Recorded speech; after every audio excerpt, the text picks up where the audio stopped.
What's going on out there, esports world? Welcome once again to BossFightTV's The Reload. This is episode number 48, where we will be covering the entire world of esports from October 24th through October 30th, which means that Halloween is right on our doorstep. Woo. As always, my name is Josh Engel, also known as Anti-Pro. And I'm Mike Bisson, a.k.a. Mohawk Mike, and thanks to Hurricane Sandy, I broke out the sweater! Sweater season! Yeah. As you can tell, this week's sweater is my breast sweater with a lovely accent line right across nipple to nipple. I don't know why, but it's there, ensuring that you keep your eyes where they need to be. You're weird. I just like sweaters. Okay. All right. Anyways.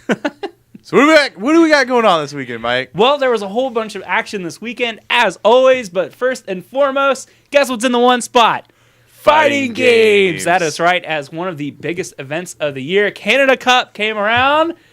Oh, Canada Cup.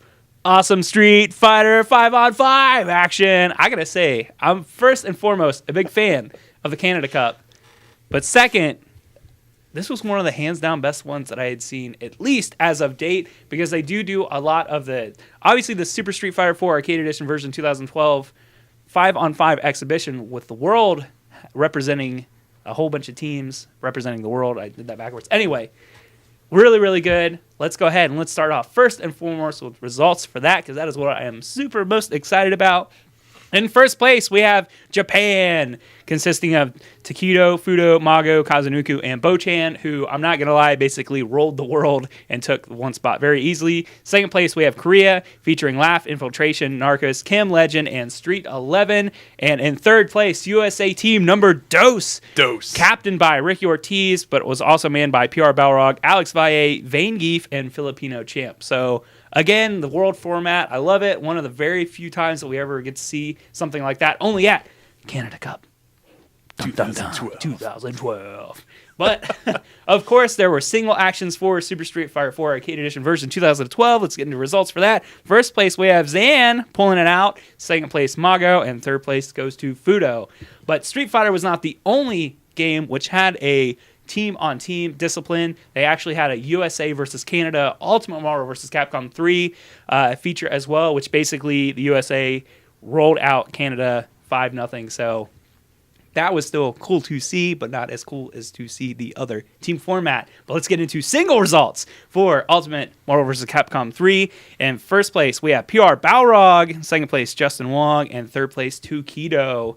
Moving on now into everybody's favorite mainstream title, that 2013 patch rolling out, Street Fighter Cross Tekken. In first place, we have Infiltration. Second place, Justin Wong once again. And third place, Gamer B. Moving on now into King of Fighters 13. First place, Zan, taking another first place spot. Second place, Takedo. And third place, Mago. I feel like we should almost have a counter at the bottom of the screen with everybody's names, like ding, ding, ding, ding, how many places they got. I don't know. I think that's a good idea. That'd be kind of interesting. Moving on into Tekken Tag Tournament 2. In first place, we have Gamer B. Second place, we have Flo, who I was actually kind of surprised by. And third place, we have Ricky Ortiz. Moving on now into Persona 4 Arena with a big showing. Takedo takes first place. Second place goes to Kazunuko. And third place, Alex Valle, who I was very surprised by. I was very happy to see that. Moving on now into Mortal Kombat 9, we have first place, we have Shrinky Dink, who I always feel like I want to add extra letters into that name, Chochunky, but anyway, I digress. He took Mortal Kombat 9, second place, Justin Wong, third place, Hollywood T-Smoke. Do you know which character he played? Who? He didn't play Smoke. He didn't? That's all I wanted to say. No. He played Shao Kahn. That's what I was going to think. That's what I was going to say, but... that was part of his plan. Devious Hollywood T-Smoke, not playing Smoke. Moving on, though, last but not least, Dead or Alive 5, which actually had a really big showing since its early release earlier this month. First place, Takedo. Second place, Gamer B. Third place, Fudo. So that wraps up all of the results for Canada Cup. Oh, Canada. Man, you worked hard on that flag. You know what? I'm very proud of this. You got some straws going on there. Straws and tape. And that's like straight up. Two-sided paper. It's not one-sided. Yeah, if I did it, I would have been lazy, and I probably just would have made one side. So props to you, my man. I like how I single-handedly doubled the production cost with some tape and some paper. I'm just joking. But anyway, Canada Cup, Kind of. as always, an absolute treat, especially for those of us who had to hunker down because of the hurricane, all the craziness that was going on. It may have been cold where you were, but it was even colder in Canada. There were a lot of pictures of Justin Wong, like, bundled up in, like, 3 coats and stuff like that. So, as always, good stuff, Canada Cup. But that was not the only thing that happened this weekend, as I now kick it over to Josh. We also have and I always mess this up because I always want to say Cup or World Masters. But anyways, it's the World eSports Masters. Basically, this event has actually been around for a while. It has a lot of roots in some old FPS games on the PC, but this is the new age. So we're playing League of Legends and we're playing StarCraft 2. So let's take a look at how the teams did, and players, should I say, at least on the StarCraft 2 side of things.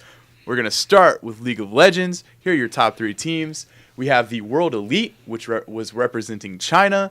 Second place, we have Invictus Gaming, also representing China. And third, we have Team Acer, mostly comprised of players from Germany. Let's take a look at StarCraft 2. We have Mr. Little Ninok at number 1. So we'll see how he actually does in this upcoming Major League Gaming event this weekend as well. Should be really interesting to see. We have JYP at number 2, and third place we have Mr. Alive himself. But that's not the only StarCraft 2 news we have. We also have some information on the OGN, that's the On Game Net StarCraft 2 League. It has finally completed. Let's take a look at the top players in that league.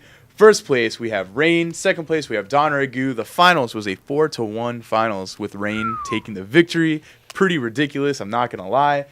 Third place, we have MC. And if you care about it, last got fourth. Woo! Not last. So congratulations to those players. Good stuff all the way around, as Mike would say. Also, we have the EG Masters Cup, which has been going on for the past 7 weeks. This is week number 7. Let's take a look at how the teams are doing. You'll notice that there's a lot less teams on the list, seeing as Slayers has now kind of disintegrated, kind of broke up, moved on to other things. So there's less teams on the list because there's not as many teams to play against. Anyways, let's take a look how they did. Mouse Sports taking out Evil Geniuses 3-1, Dignitas 3-2 over Empire, Acer taking out Fnatic 4-0, and finally we have Team Liquid taking out Root 3-1. Last but not least, in the StarCraft category, we have the GSL. If you remember, Code S is complete. I also mentioned that we would come back to the GSL once the up and down matches are finished, which they are. So what I'm going to do now is I'm going to read you the quick list of all the players who have made it back up into Code S. So here we go. We have Finale, Hack, Keen, Hun, Parting, Seed, Happy, Rung, Yoda, and Don Ray Gu. So congratulations to all those players. You will see them joining all of the bracket players that were left in the GSL Code S coming up very, very soon. So that actually wraps up the StarCraft 2 news portion of this episode. We have one more little piece of gaming news right before we go into miscellaneous. So what do we got, Mike? I would actually like to say that this was not a little piece of news, and that even though we like to joke around about what's in the one spot, and StarCraft is featured this week, and as you've seen, fighting games were featured this week, last piece of news that we have for you this week was the 360 Icons Modern Warfare 3 Online Championship. In essence, the last opportunity for Modern Warfare 3 to be played competitively. As we all know, Black Ops 2 is raring to go and will be released here within the next couple of weeks. So, with that being said, there were a lot of teams that came out. Let's get into your top 3. In first place, we have Optic. Kind of no surprise there. They've been steamrolling. Right. Second place, we have FaZe. And in third place, we have Blast Radius. But as I mentioned, this is not necessarily, the last bit of news because it is the smallest or maybe not the most exciting tournament that happened this weekend. But I actually wanted to use this moment to roll into the miscellaneous news, as it was announced immediately after the grand finals that once again Machinima will be teaming up with 360 Icons to feature Machinima Frag Cup 4, featuring Call of Duty Black Ops 2, as well as boasting a $10,000 prize pot. Pretty awesome. So Black Ops 2 is definitely getting a good reception, and we'll have plenty of tournaments to come out to. I don't know, that sounded awkward. We'll have plenty of tournaments to be played, as Modern Warfare 3 is now, at least for the moment, officially retired. So, which Fwiz and Hastro are going to be shoutcasting it. Yes. Just wanted to throw that information out there. Yes, thank you. Remember. And as I said, miscellaneous news, I will go ahead. I'm going to jump the shark a little bit here. One of the things that I actually wanted to mention this week was that Sundance, as you know, Crazy Sundance, CEO of MLG, Major League Gaming, sent out a tweet. Posting them tweets on that Twitter. Tweets on that, twatting them tweets on the Twitter land. I don't know. He sent out a tweet. It said, so, Halo or COD on the circuit. Please share and retweet. So, we all know that this weekend we have the MLG Fall Championships taking place in Dallas, Texas, which will feature Halo 4, but the future, of course, as always, awesome. We don't know. Who knows? So, it could be decided by the fans or maybe a poll to take place. I don't know. So, I don't know. Knowing MLG, they're probably just going to do whatever they want. Yeah, in essence. I would like to, again, another piece that I would like to add in, though. There is at least a new website that I have discovered by the name of CallOfDutyEsports.com. If you are a fan of Call of Duty or new to the esports Call of Duty scene, be sure to check out that website, as they have a bunch of tournament results and a bunch of cool insider things and stuff like that. So maybe the guys over at Call of Duty Esports will put up some rallying, petition to get Call of Duty back on the circuit. But I know there were a lot of responses on Twitter so far. Yeah. I've taken up a lot of time so far. Josh, I will let you get in your miscellaneous news, and then we'll come back and finish up with me. You're going to finish up with... So I can breathe a little bit. All right, fair enough. The sweater's hot, man. I'm about to take it off. First things first, one thing that I have is Counterlogic Gaming. First off, when I saw the news headlines, I freaked out for a second, because all it said was Counterlogic Gaming disbands. And I was like, period. What? Are you serious? But I don't want to say, but don't worry, because it does kind of suck. But it's their Dota 2 team. Which actually did pretty well in the international and a few other tournaments. So it's very sad to see that team go. The League of Legends teams are still kicking, which is actually kind of interesting because if you remember, probably almost 2 months ago or so, there was a little stuff going around with League of Legends and Riot telling teams that they couldn't have teams compete in other games. I'm not sure if that's related. I'm not sure, where that stands or whatever. So, I'm just, saying it. Maybe. Who knows? I think I recall seeing some kind of team announcement coming out saying that they were all... It may be because of the disbandment, but they're all going to other teams to find other places to play. But who knows? I don't know. I mean, esports is crazy. What are you going to do? Anyways. So, also, was talking about MLG, kind of sorry that I'm backpedaling back onto MLG, but they actually announced their open bracket players for StarCraft 2. And forgive me, because I have the list right here. I'm going to pull out a few names that we have. Here are some notable players like The Muslim. We have Gonzi. We have Huck, Idra, Illusion, JYP, Minigun, Moonglade, QXC, Rhett, Rise, Sheth, Thorzane, and that's only a few. So, going to be a really awesome competition, not only with StarCraft 2, not only with League of Legends, but also Halo 4, like we mentioned as well. Should be really awesome. And then my final thing, which also has to do with StarCraft as well, is Moldtrap actually recently revealed that he was moving back to the United States. If you should know who Moldtrap is if you follow StarCraft 2. He's one of the English casters for the GSL. We wish you the best of luck. There's an announcement video on Team Liquid where he kind of explains everything. Basically has to do a lot with family and things of that nature. So if you want to know the whole details right from him, check out his video on teamliquid.net. And I will round it off to Mike to finish it off. What else you got, man? The last little bit of news that I have is that both DreamHack, as we know, DreamHack Winter 2012 is coming up.